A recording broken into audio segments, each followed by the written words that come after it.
Okay, just before we get started in drawing some of our actual project objects, our levels and grids and walls and everything, I just want to talk a little bit about the interface and kind of the getting started part of using the software here. So when you install the software and you start it up, it opens up regardless of whether you just install it or not, and it gives you the recent files window, which is right here. You can see recent files over here.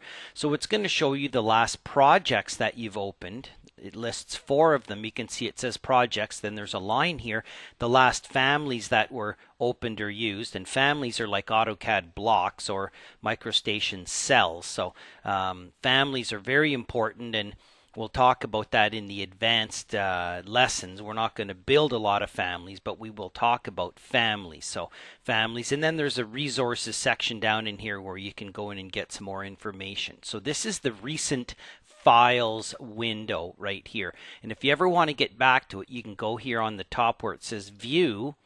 And then if you go over here to the far right to interface, you can click on recent files and it'll bring you back to your recent files window.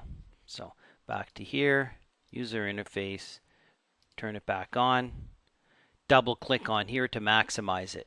Okay, it opened up in a minimized window. We also have our application pull down over here. We have our quick access toolbar. We'll talk a little bit about that. We have some help and resource information center over here, and you can log into your subscription account with Autodesk, and then another help section over here.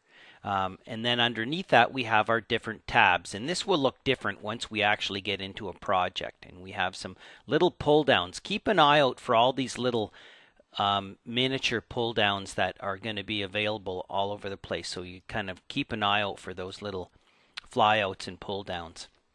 Then we have our application pull down here where we can click on here and we can see new and open and save and all that stuff. So this is more of a Microsoft initiative now. Instead of saying file open, you just pick the big purple R or the application pull down, and then you can either pick new or you can hover over here and say new family, new project, new conceptual mass. So this is creating new content.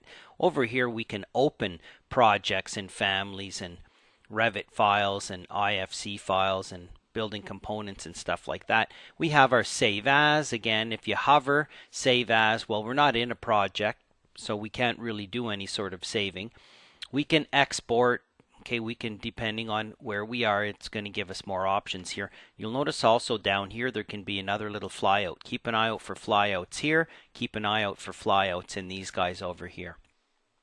Publish. Okay, again, most of this stuff is grayed out because we're not in a project yet. Printing, not anything available because we're sitting here. We'll see all this stuff become more lively once we get into a project. Licensing information over here, and then if you hit close here, this closes down the project that you're in. It doesn't necessarily close Revit. If you have nothing open, it'll close Revit. But if you just pick close here, it only closes the one project you're in. If you click exit Revit, that will actually exit you from the program.